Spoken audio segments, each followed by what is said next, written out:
So this is how we fix the steering lock noise.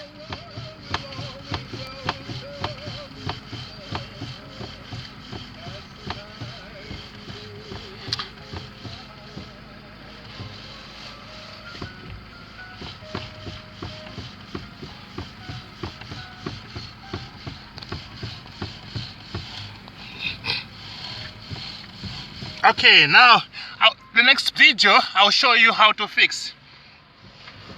Actually, I can make it in this very video. So what I do, I'm going to lock this one.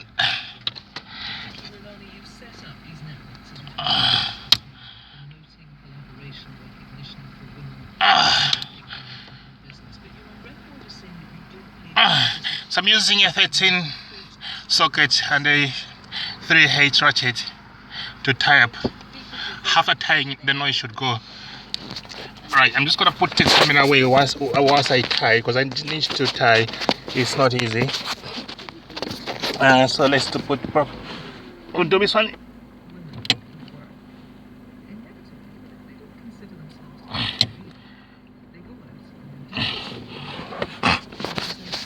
Okay, right, it's done now, I think. So let's try. Noise is gone, and this is how you do it. Please like my video if you feel this will help you to fix a Corsa C lateral noise on this steering. Thank you. Have a good day.